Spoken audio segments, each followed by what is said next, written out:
ईश्वर का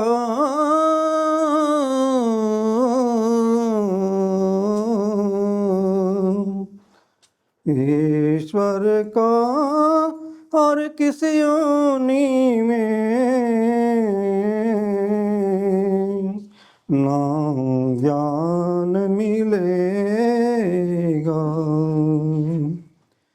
ईश्वर का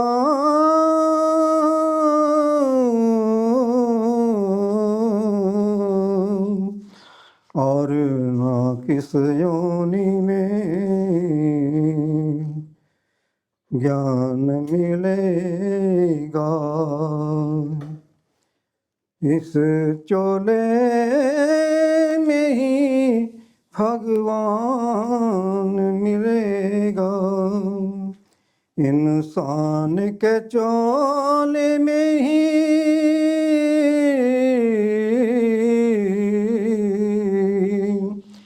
भगवान मिलेगा। इस चोले को है देवी देवता भी तरसते। इस चोले को है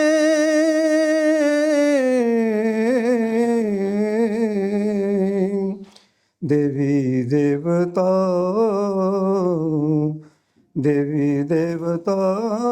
भी तरसते। इस चोले को देवी देवता भी तरसते। बन कर इंसान तुझे बन कर इंसान तुझे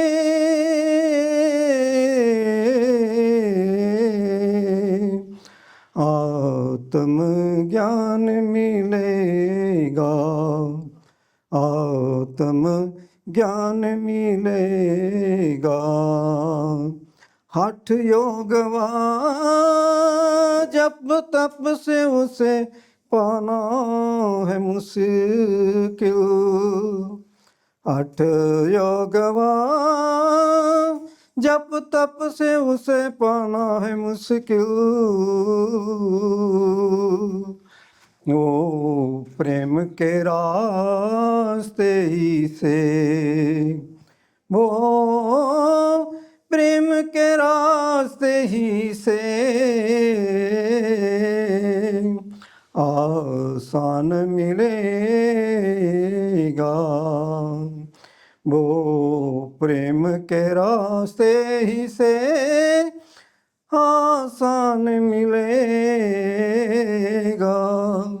जिसे है नहीं दया जिसे है नहीं दया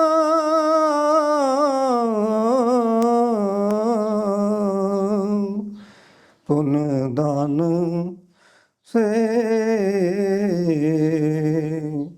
ना भगवान मिलेगा।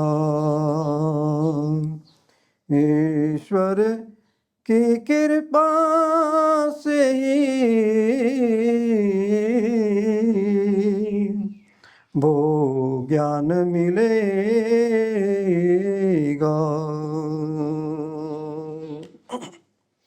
तो प्यारे बहनों और भाइयों, जिस ज्ञान को प्राप्त करने के लिए ये मनुष्य चोला मिला हुआ है, और ये चोला भी तभी प्राप्त होता है जब उस मालिक की विशेष कृपा होती है। और विशेष कृपा कब होती है? वो तभी होती है जब वो हमारे ऊपर कृपा करता है और हमें कोई संत सदगुरु मिल जाते हैं। और संत सदगुरु मिल जाते हैं तो वो फिर क्या करते हैं? फिर वो हमारे अंदर वो, क्योंकि वो गॉड जो है, परमेश्वर जो है, वो लाइट और साउंड के रूप में है। तो फिर आपको थोड़ी सी तवज्जो का आभार दे करके आपके अंदर वो लाइट और साउंड प्रकट हो जाता है। क्योंकि फिर परमेश्वर जो है वो आपको दर्शन देता है और आपसे बात भी करता है। और फिर जितने आप कमाई करोगे, जितने आप कमाई करोगे उतने ही फिर आप उसके नज़दीक पहुंचते चले जाएंगे और उसकी भाषा को भी जान सकते हैं। तो इतना कुछ परमात्मा ने हमारे लिए इस शरीर में रखा है। Body is the temple of God, you are the temple of God and God dwelleth in you and therefore is you। तो ये शरीर जो है परमात्मा का मंदिर है और इसे अनेक भाषाओं में इसका प्रबोधन किया हुआ है। तो ये शरीर हरि मंदिर है, ये शरीर हरि मंदिर है, ज्ञान रतन प्रगट हुआ। तो ये शरीर परमात्मा का मंदिर है और वो जिस ज्ञान को हम प्राप्त करने के लिए इस चोले में आए हैं, ये अवसर मिला है, उस ज्ञान को हम अब प्राप्त कर सकते हैं क्योंकि उसी के लिए हम इस संसार में आए हैं। अन्यथा इससे पहले नाना प्रकार की योनियों में हम भ्रमण करते रहे। तो अब हमें ये टॉप ऑफ क्रिएशन सबसे ऊपर की पौड़ी मिली है। तो ये सबसे ऊपर है, आप सबसे ऊपर हैं, आप सभी वो गॉड राम है। अगर आप उस ज्ञान को प्राप्त कर लें तो सारी उस मालिक की जितनी भी बख्शिशें हैं, जितनी भी ताकतें हैं, वो सारी आपके अंदर है। सब कुछ आपके अंदर है, बाहर कुछ नहीं है। तो वो हम कैसे प्राप्त कर सकते हैं? भीतर बाहर एक को जानो, गुरु ये ज्ञान बताई, जन नानक बिन आपा चीने मिटे न भरम काई। तो वो अंतर में भी बैठा है, बाहर भी वो ही आता है। तो वो फिर जब उसकी कृपा होती है तो फिर हमें उसका ज्ञान प्राप्त होता है और हमें मिलता है, हमें समझाता है और फिर हम उस ज्ञान को प्राप्त करके अपना जीवन सफल कर लेते हैं। अन्यथा अगर वो ज्ञान प्राप्त नहीं हुआ तो फिर बहुत समय तक नरकों की अग्नियों में सड़ना पड़ता है और बहुत दुख क्लेश उठाने पड़ते हैं। हाँ जी। तो जिस गॉड को जानने के लिए हम नाना प्रकार के कार्य करते हैं, कोई कैसे बचता है, कोई कैसे बचता है, लेकिन वो बाहर नहीं बैठा है, वो कहीं आकाश में नहीं है, पाताल में नहीं है, वो आपके सबके घट घट के अंदर है, सबके पास है। क्योंकि ये जीवन उसी ने दिया है और ये इसलिए दिया है, ये सबसे ऊपर का जीवन है, ये इसलिए दिया है कि आप उस ज्ञान को प्राप्त कर लें और सदा के लिए आप अमर हो जाएं, सदा के लिए आपका अमर जीवन बन जाए और फिर आपको भटकने के लिए, ठोकरें खाने के लिए संसार में नहीं आना पड़ेगा। नाना प्रकार के रोग हैं, नाना प्रकार के दुख है और जन्म का दुख है, जन्म दुखम जारा दुखम जाया दुखम तस्मात जागरी जागरी, कि जागो, कि जागो। ये जागने का समय है और इस समय अगर हमारी आँख खुल जाती है, हमारी बुद्धि में वो बात बैठ जाती है और हम उस आध्यात्मिक ज्ञान को प्राप्त कर लेते हैं तो फिर हमारा जीवन सुखदायक, आनंददायक हो जाता है। और आप में वो ताकत है कि आप यहाँ बैठे हैं और थोड़ी देर में आप सारे जितनी भी सृष्टियाँ हैं सबका भ्रमण करके आ जाएंगे। आप आत्मा के रूप में, आप आत्मा है, शरीर नहीं है, आप उठ जाएंगे और एक चुटकी के अंदर सारे खंडों ब्रह्मांडों की सैर करके फिर आ जाएंगे। ऐसी ताकत है आपके अंदर, लेकिन आज तक उस चीज़ का पता नहीं चला। तो उसका आनंद लो। बाहर हम उससे पते करते हैं और कई प्रकार के ऐसे खाने पीने करते हैं जिससे हमारे बुद्धि विवेक का नाश होता है, हमारे विवेक का, बुद्धि का नाश होता है उस भोजन को खाने से। तो हम सात्विक भोजन लें और सात्विक वो ज्ञान प्राप्त करें, वो ज्ञान प्राप्त करें जो कि जिसको हम बैठें और दिन में 1000 बार मरें और 1000 बार जीवित हो जाएं। Learn to die so that you may begin to live, कि इंसान तू मरने से पहले मर ताकि तू सदा का जीवन पा जाए, सदा का जीवन पा जाए। तो वो मरने की कला कौन सिखाता है? संत सतगुरु सिखाते हैं। और हम बैठेंगे और शरीर यहीं रह जाएगा, हम उड़ जाएंगे। आपको किसी फ्लाइट की जरूरत नहीं पड़ेगी, आप में इतनी ताकत है, लेकिन आज तक पता नहीं चला। और ऐसे ही इस संसार में ऐसे ही संसार में भटकते रहेंगे, नाना प्रकार के दुख भोगते रहेंगे और फिर संसार से उठ जाएंगे। तो फिर क्या कमाया इस संसार में आकर के? उस ज्ञान का बोध कराने के लिए संत महापुरुष इस संसार में आते हैं, और वो आते रहे। ईसा जी आए और वो भी संसार का भला करने के लिए आए, उन्होंने भी संसार का भला करना था, लेकिन दुनिया में बहुत बड़ा दुख है। तो अगर संत महापुरुष इस संसार में ना आए तो फिर ये संसार तो बहुत दुखों भरा संसार है, यहाँ सुखी कोई नहीं है। नाना प्रकार के दुख रोग लगे हुए हैं, नाना प्रकार के कई प्रकार के रोग लगे हैं, और सारा संसार दुखी है। कभी रोग आता है, कभी कोई कमी कमजोरी हो जाती है, कभी कुछ हो जाता है, कभी कुछ हो जाता है। तो ये चक्कर चला हुआ है। ये चक्कर तभी खत्म होता है जिस दिन हमें वो सच्चाई का ज्ञान, वो ज्ञान जब हमें हो जाता है, उसका बोध जब महापुरुष करा देते हैं, तो फिर हमारे जितने भी शारीरिक रोग हैं सब जड़ जाते हैं। और इस संसार में फिर हमें दोबारा भटकने के लिए नहीं आना पड़ेगा, तड़पने के लिए नहीं आना पड़ेगा, और फिर हम अपने घर में पहुंच जाते हैं, जहाँ से हम आए हुए हैं वहीं पहुंच जाते हैं, और स्थायी जीवन हो जाता है। और फिर ना बाल्यावस्था है, ना युवावस्था है, ना वृद्धावस्था है, ना कोई दुख है, ना कोई रोग है। आनंददायक जीवन है, सुखदायक जीवन है। ऐसा जीवन क्या कोई चाहता नहीं है? सभी चाहते हैं, लेकिन ये तभी मिलता है जब वो आध्यात्मिक ज्ञान मिल जाता है। अध्यात्म विद्या सर्व धनम प्रधानम, सारे धनों का धन है अध्यात्म विद्या, और वो आपके पास ही है, आपके अंदर है।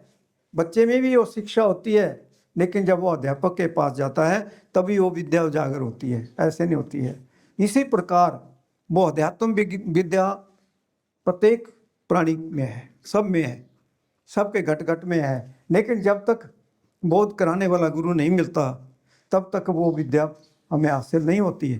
तो विद्या ददाति ज्ञानम, तो उस विद्या का ज्ञान जब प्राप्त हो जाता है तो सारे ज्ञान ध्यान प्राप्त हो जाते हैं, फिर कोई कमी नहीं रह जाती। फिर आनंददायक जीवन, सुखदायक जीवन, परिपूर्ण जीवन हो जाता है। ऐसे तो भटक रहे हैं, नाना प्रकार के दुख लगे हैं, कभी रोग आएगा, कभी कुछ आएगा, कभी कुछ आएगा। तो उससे बचने का केवल मात्र एक ही उपाय है, अध्यात्म विद्या। वो आपके पास है, लेकिन गुरु में वो ताकत होती है कि उस विद्या को, उसकी मौज है, वो 5 मिनट में उजागर कर दे, 10 में कर दे, 20 में कर दे।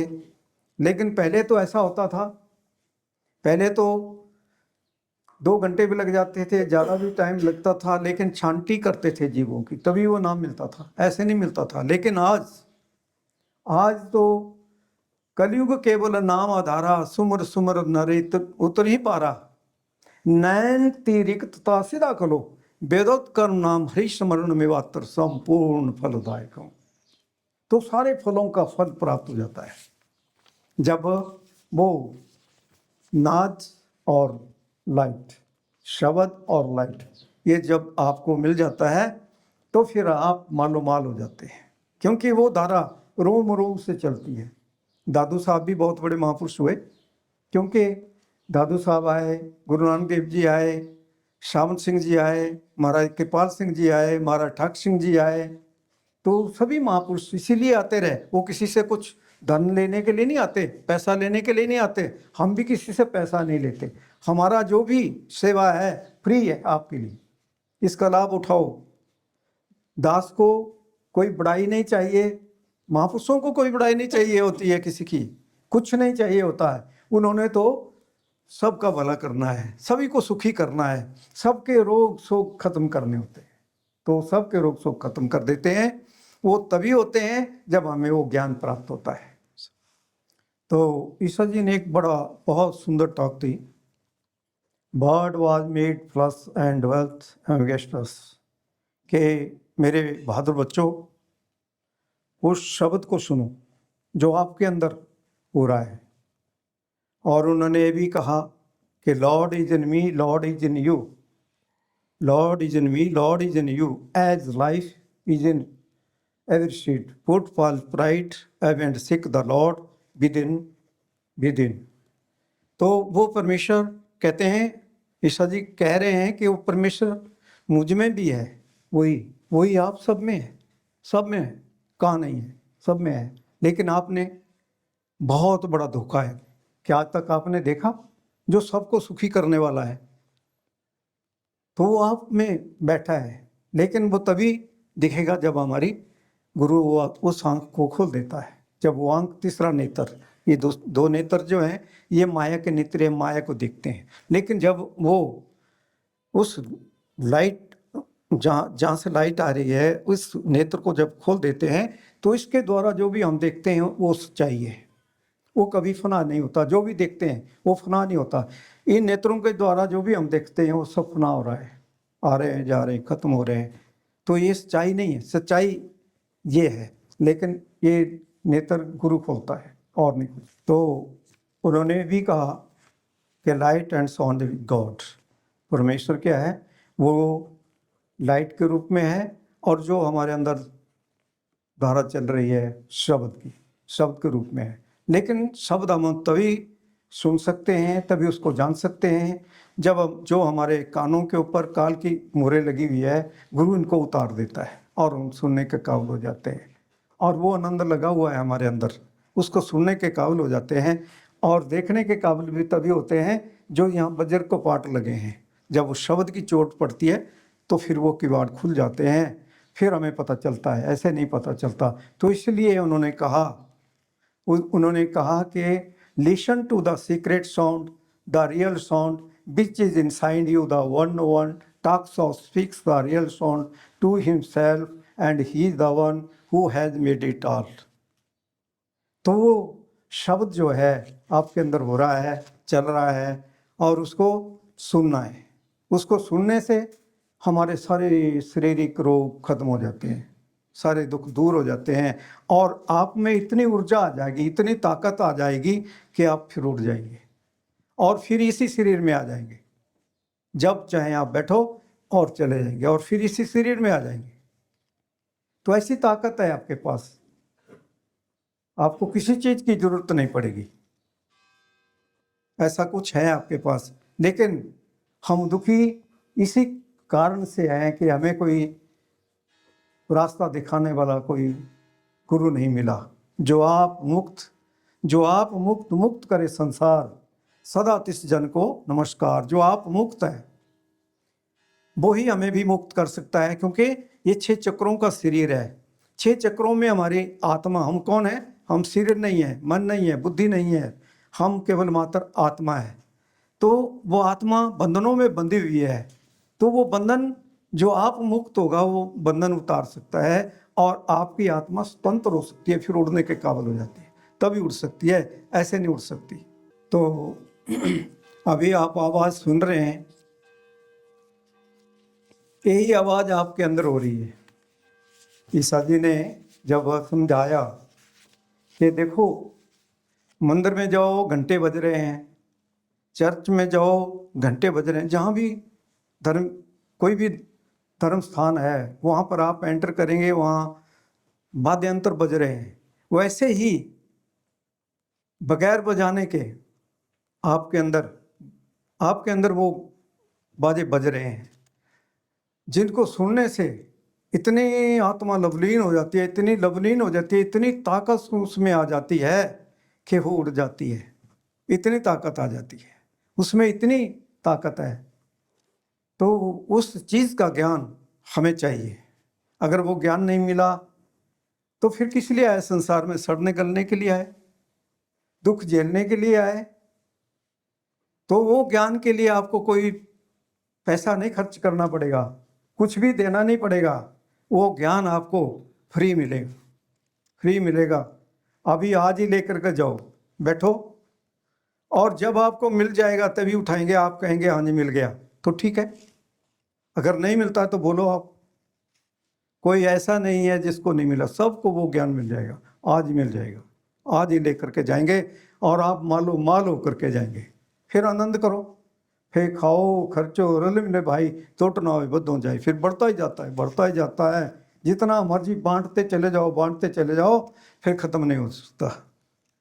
तो उस ज्ञान को जानने से, उसको सुनने से इतनी शीतलता आ जाती है, इतनी चित्रता आ जाती है, इतनी पवित्रता आ जाती है, इतनी प्रीति दूसरों के प्रति, इतना प्यार उमड़ता है जिसका वर्णन नहीं। और आप वो इंसान बन जाते हैं जिसका वर्णन नहीं। और फिर पता चलता है कि हम किस काम के लिए आए हुए हैं और हम आज तक क्या करते रहे, इतना जीवन बर्बाद कर दिया, क्या मिला? कुछ नहीं मिला। अगर सुबह आपने चाय ले ली, बेड टी ले ली, उसके बाद आपने ब्रेकफास्ट कर लिया, उसके बाद फिर कुछ खा लिया, फिर कुछ खा लिया, लेकिन सारा दिन खा ही रहे हैं, लेकिन कभी भी हमारी जो खाने की इच्छा है वो कभी खत्म नहीं होती, वो बढ़ती चली जाती है, उन्मत्त होकर बढ़ती चली जा रही है, बढ़ती चली जा रही है, वही खाने पीने में ही लगे हुए हैं। लेकिन जिस ज्ञान को प्राप्त करना था वो तो किया नहीं। उसके लिए या तो किसी में ईगो है, अहंकार है, या फिर किसी में बड़ाई है, या किसी के अंदर कोई और ऐसे दुर्गुण हैं जिसके कारण वो उस ज्ञान को प्राप्त नहीं कर रहे। उस ज्ञान को प्राप्त तो हमें तभी कर सकते हैं जब हम पात्र बनते हैं। पात्र कब बनते हैं? जब वो सत्ता जब आती है इस संसार में, संसार का भला करने के लिए, जब उनकी दृष्टि हमारे ऊपर पड़ती है तो हमारे जितने जन्मों जन्मों के पाप कर्म है, पहाड़ जैसे कर्म है, वो एक दृष्टि से ही, संतों की एक दृष्टि से ही सारे पापों की सफाई हो जाती है और हमारे ऊपर जो वजन चढ़ा हुआ है वो कम हो जाता है, शीतलता आ जाती है, सहनशीलता आ जाती है, तो फिर कोई कमी नहीं रह जाती। तो फिर जब आप सहनशीलता आपके अंदर आ गई तो फिर किस चीज़ की कमी है? फिर कोई कमी नहीं है। तो फिर तो यही कह सकते हैं कि शीलवंत सबसे बड़ा सर्व रतन की खान, वो सारे रत्नों की खान है जो शीलवंत हो जाता है, जिसमें वो चित्रता, पवित्रता और दूसरों के प्रति हमदर्दी, प्यार जिसमें आ जाता है, वो फिर सबसे बड़ा है। शीलवंत सबसे बड़ा सर्व रत्न की खान, सारे खानों की खान है, सारे रत्नों की, वो ऐसा हो जाता है। वहाँ सब कुछ है, फिर किसी चीज़ की कमी नहीं। आप जितना मर्जी बांटते जाओ, बढ़ता जाएगा, कम नहीं हो सकता, बढ़ता जाएगा। ऐसे हैं आप। तो ऐसी चीज़ क्या आप लेना नहीं चाहते? ऐसी चीज़ प्राप्त करो जिससे कि हमारा जो भी है वो सब बढ़ता ही चला जाए, कमजोरी ना पड़े, कमी ना आए।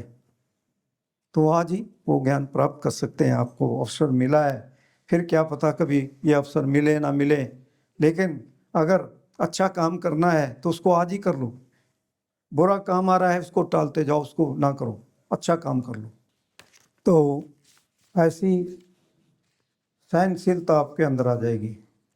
तो तभी कहा है कि शीलवंत सबसे बड़ा सर्वरतन की खान, तीन लोक की संपदा रही शील में आन। जितना भी तीन लोक का है वो सब कुछ आपके पास आ जाएगा, सब कुछ आपके पास आ जाएगा। तो तभी कहते हैं कि जब तक इंसान को वो ज्ञान नहीं मिलता तब तक ना हमारे अंदर किसी के प्रति अच्छी भावना आती है, ना हमारे अंदर कुछ ऐसा दूसरों की हित लाभ के लिए कोई समर्पण होता है, सेवा भाव आता है। वो तभी आता है जब हमारे अंदर वो गुण आ जाते हैं। उन गुणों के बगैर हम अधूरे हैं। शील सुख का सागर है। शील सारे सागरों का सागर है, सारे सुखों का सागर है। शील सुख का सागर है, कोई न पाए था। शब्द बिना साधु नहीं, द्रव्य बिना नहीं सा। जिस साधु के पास शब्द नहीं है उसको हम साधु नहीं कह सकते, वो धोखा है। जहां से आपको शब्द मिल जाए, लाइट मिल जाए और आपके अंदर ठंडक आ जाए, शांति महसूस हो जाए, सुख महसूस हो जाए, वहाँ सब कुछ है। वो सारी खानियों की खान है, वहाँ से सब कुछ मिल सकता है। और वो भी अगर आपने संसार की कोई वस्तु लेनी है तो आपको उसकी कीमत चुकानी पड़ती है, लेकिन अगर ऐसी अनमोल वस्तु लेनी है तो इतना पैसा आप कहाँ से लाओगे? लेकिन वो उसका पैसा ना कोई लेता है ना कोई लेगा। जो पूर्ण महापुरुष होते हैं वो ना तो पैसा लेते हैं ना तो उनको कोई आवश्यकता होती है, वो फ्री सेवा करते हैं, फ्री सेवा के लिए आए हुए होते हैं। तो ये ज्ञान जो है, जब तक ये ज्ञान नहीं मिलता तब तक हम, तभी आपको एक शब्द भी बोला था, उसमें भी यही समझाया गया था कि ज्ञान के बगैर सारा संसार सूना है, अंधा है, और ये आंखें देखने वाली नहीं है। देखने वाली हमारी वो आंख है, जब जिस दिन वो आंख खुल जाती है तभी हमें कुछ नज़र आता है, ऐसे नज़र नहीं आता। ऐसे तो चल रहे हैं, धोखे में पड़े हुए हैं। लेकिन जब वो ज्ञान मिल जाता है तो फिर हर चीज़ आपको नज़र आएगी, हर चीज़ का पता चलेगा। तो आत्मज्ञान बिन सब जग सूना, महापुरुषों ने बड़ी सुंदर बात कह दी। आत्मज्ञान बिन सब जग सूना, क्या मथुरा क्या काशी, घट की वस्तु दूर बतावे दूर की बात निराशी, कहत कबीर सुन वै साधो गुरु बिना ब्रह्म न जासी। तो आत्मज्ञान के बगैर सारी दुनिया अज्ञानता में पड़ी हुई है। अज्ञानता क्या होती है? जिसका कोई अस्तित्व नहीं होता, जो कुछ भी नहीं होता। जैसे हमारी परछाई होती है वैसे है, परछाई का कोई अस्तित्व नहीं होता। तो आप में तो सब कुछ है, परछाई में कुछ नहीं है, तो वैसा है। तो सच्चाई जो है, सच्चाई आपके पास, सबके पास है। ऐसा नहीं है कि वो आपको कहीं बाहर से लानी पड़ेगी, सच्चाई आपके पास है। तो जो घर में घर दिखाई दे सो सतगुरु पुष्ट जान, पांच शब्द उनका धुनता है बाजे शमशान। जो इसी शरीर रूपी घर के अंदर परमात्मा का दर्शन करा दे और पांच शब्दों की जो गुंजार हो रही है उसके साथ हमारी चेतना को जोड़ दे, वही गुरु हो सकता है। तो ईसा जी ने भी इसी का वर्णन किया है, शब्द का ही वर्णन किया है। एक एक शब्द के अंदर शब्द का ही वर्णन है। आगे आपको दास बताएगा। तो ईसा जी ने बड़ी सुंदर टॉक दी। तो अपने अनमोल शब्दों में एक एक शब्द बड़ा अनमोल है। एक एक शब्द, महापुरुषों का एक एक शब्द बहुमूल्य होता है। तो क्या समझा रहे हैं? In the beginning was the word and the word was with God and word was God, the son was in the beginning with God, all things were made by him and without him was not made anything that was made। तो वो परमेश्वर, वो परमात्मा जो है, वो शब्द के रूप में हम सब के अंदर बस रहा है, सब के अंदर है। वर्ड वाज मेड प्लस वो सब के अंदर है। तो वो ही उसको जानना है जो हमारे अंदर है, उसको जानना है जो शब्द के रूप में है, लाइट के रूप में है, उसको जानना है। अगर उसको जान लिया तो सब कुछ जाना हुआ हो गया, फिर किसी चीज़ की भी आपको कमी नहीं है, कमजोरी नहीं है। तो इसके विषय में उन्होंने समझा दिया है। तो उन्होंने एक और बड़ी सुंदर बात कह दी कि सेल्फ एनालिसिस, आत्मा बनो, आत्मा का अनुभव करो। जब तक आपने अपना आत्म दर्शन नहीं किया तब तक कोई ज्ञान नहीं। हमने कभी अपने आप को देखा? नहीं देखा। तो ये गुरु की कृपा से ही देख सकते हैं। तो उसका जब तक आप प्रैक्टिकली नहीं करेंगे, प्रैक्टिकली सेल्फ एनालिसिस, तो उसको हम जब प्रैक्टिकली कोई चीज़ देख लेते हैं, कोई भी है, उसका प्रैक्टिकल करते हैं, देखते हैं, फिर पता चलता है कि हाँ ये चीज़ ऐसी है, ये ऐसी है, तभी पता चलता है, ऐसे नहीं। तो वो हमने जानना है, उसी को जानने के लिए हम आए हुए हैं, इसीलिए हमें ये जीवन मिला है। ये जीवन बड़ा अनमोल है, अनमोल जीवन है। अनमोल जीवन नहीं मिला है, एक बड़ी मार्मिक बात कह दी कि अनमोल जीवन नहीं मिला है अज्ञानता की निंद्रा में सोने के लिए। ना ही तो ये जीवन मिला है चिंताओं में रोने के लिए, ना ही तो ये जीवन मिला है अनमोल श्वास खोने के लिए। प्यारे, ये जीवन तो मिला है सतगुरु ठाकर का होने के लिए।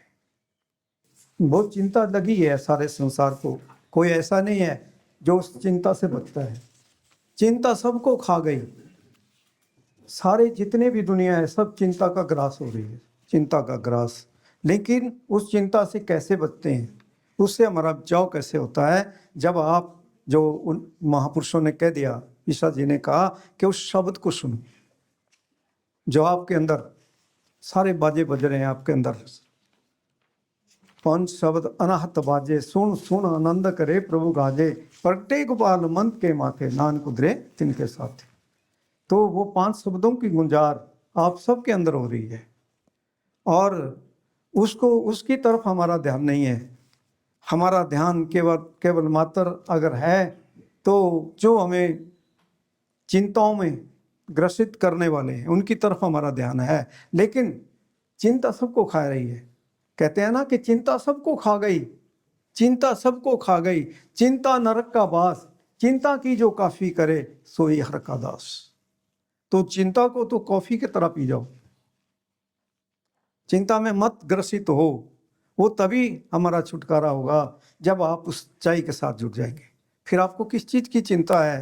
फिर आपको कोई चिंता नहीं है, फिर आप तो 24 घंटे मगन रहेंगे, आनंद में रहेंगे।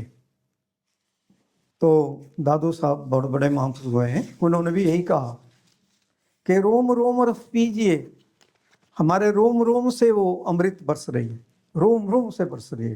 रोम रोम रस पीजिए, ऐसी रसना होए, दादू प्यासा प्रेम का, प्रभु बिना तृप्ति ना होए। तो जब तक उस चाय नहीं मिलती है तब तक सुख नहीं आता, तब तक भटक रहे हैं और दुख झेल करके इस संसार से धक्के खा करके जा रहे हैं। तो फिर जहाँ जाने के लिए हम आए हैं वहाँ का तो किसी को पता नहीं हमने कहाँ जाना है। लेकिन जब अगर उस कार्य को करेंगे तो आपको पता चल जाएगा कि हमने कहाँ जाना है और वहाँ के लिए हमने क्या लेकर के जाना है ताकि हम सुखी रहें। वहाँ के लिए संसार की कोई वस्तु नहीं जाती, कोई धन नहीं जाता, कोई दौलत नहीं जाती, कुछ नहीं जाता। केवल मात्र वो चीज़ जाती है जो कि सारे धनों का धन है, वो चीज़ जाती है। फिर तो आप सारे दुनिया के धनी हो जाएंगे। फिर जिसको वो वस्तु मिल गई वो सारी दुनिया का धनी है और हर घड़ी हर पल मस्ती में रहेगा, आनंद में रहेगा, गुरूर में रहेगा, उस नशे में रहेगा। वो है आनंद। ये क्या है? पलच पलच सगली मोही, झूठे धंधे मोह, एक स्वर के नाम बिन, एक उस हर के नाम बिन, आगे लइए खो। तो जो कुछ अभी हम सोचते हैं कि हम ऐसा काम कर लेंगे, अच्छा काम ये कर लेंगे, जब कर लेंगे तब कर लेंगे, किसी धर्म स्थान में जाएंगे। धर्म स्थान तो हमें ये बताता है, वहाँ गॉड नहीं है बैठा हुआ है। वो धर्म स्थान तो हमें ये उपदेश देता है कि इंसान तेरे घट के अंदर अमृत खान, मूर्ख उसका भेद ना जाने, जाने संत सुजान, कि तेरे घट के अंदर वो अमृत बरस रही है जिसका तुझे ज्ञान नहीं है। उसका ज्ञान संतों को होता है, वो संत उस चीज का ज्ञान देते हैं, वही ज्ञान कराते हैं। तेरे घट के अंदर अमृत खान, मूर्ख उसका भेद ना जाने, जाने संत सुजान, तेरे घट के अंदर काशी मथुरा मक्का घूमे, बाकी सब झूठा है ज्ञान, बिन अहम नहीं होता है कल्याण। जब तक हमारा अहम भाव, मान बढ़ाई, बुराई, चतुराई, ये चीजें खत्म नहीं होती तब तक वो ज्ञान कहाँ प्राप्त होता है। तो ये तो तभी खत्म होते हैं जब हम उस चाय के साथ, शब्द के साथ जुड़ते हैं, लाइट के साथ जुड़ते हैं, शब्द के साथ जुड़ते हैं। फिर सफाई हो जाती है और पवित्रता आ जाती है इंसान के अंदर। तो इस संसार में दुनिया जो है मान बढ़ाई में ही पड़ी हुई है, लेकिन मान बढ़ाई से कुछ नहीं मिलता। बड़े बड़े आए दावे करने वाले, सब ऐसे ही चले गए। राणा राव न को रहे, न रंग तुंग फकीर, बारी आपे अपनी कौन बंधावे धीर। तो बड़े बड़े आए, दादू साहब तो यहाँ तक कहते हैं कि दादू दावा दूर कर, बिन दावे दिन काट, केते सौदा कर गए पंसारी की आठ। तो कितने ही आए संसार में और ऐसे खाली चले गए, कुछ भी लेकर के नहीं गए। जिन्होंने बहुत कुछ बना लिया, सोने की लंका बना दी, बड़ा कुछ बना लिया, लेकिन वो सब छोड़कर इस संसार से जाना पड़ता है, कुछ भी हमारे साथ में नहीं जाता। जाएगा इस जहां से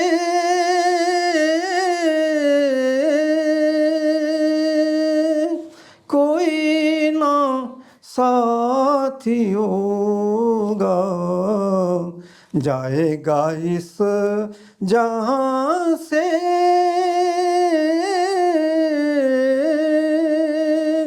कोई ना साथी होगा।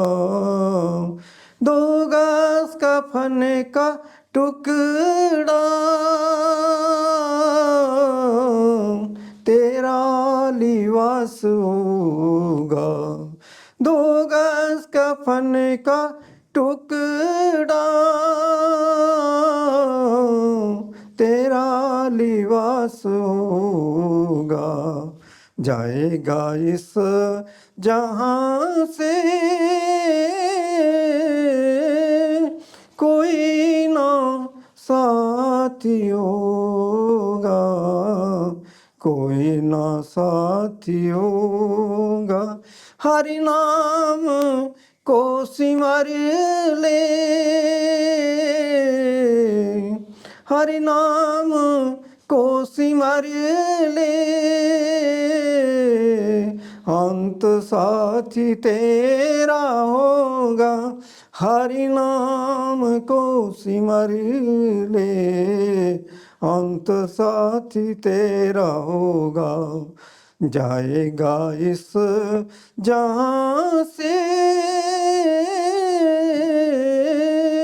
कोई ना साथी होगा, कोई ना साथी होगा।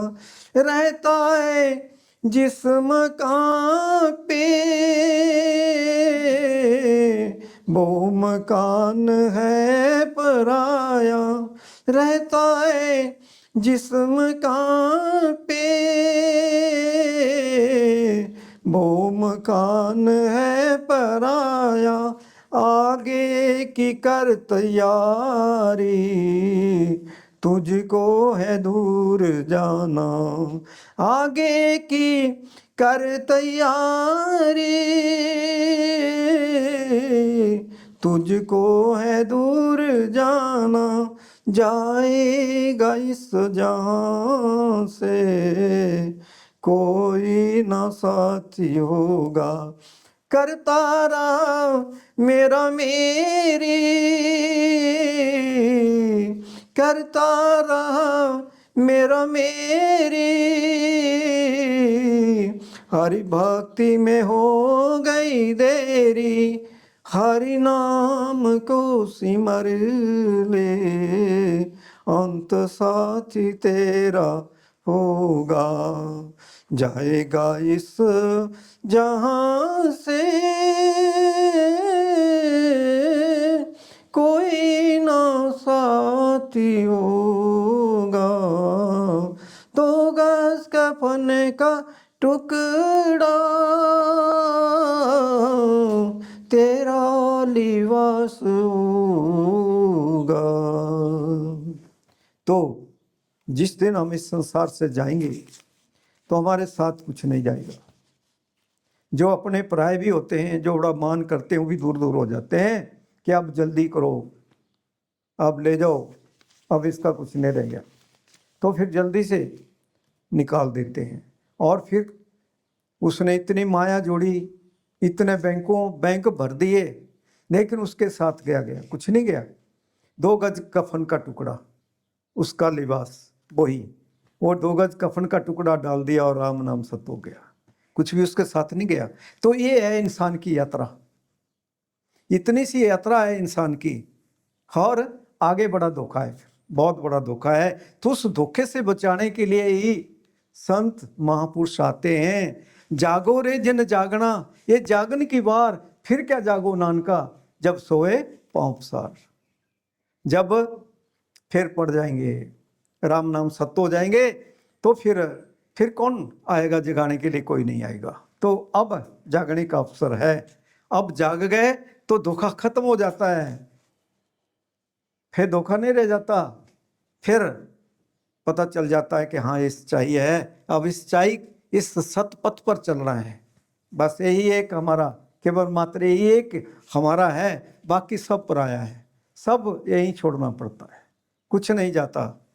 इंसान तो बड़ी मेरी मेरी करता है, मेरी मेरी कैरो करते दुर्योधन से भाई 12 योधन छत्र चले थे, देही गर्जन खाई कहाँ भी उधर बांधी हाथी क्षण में हुई पराई।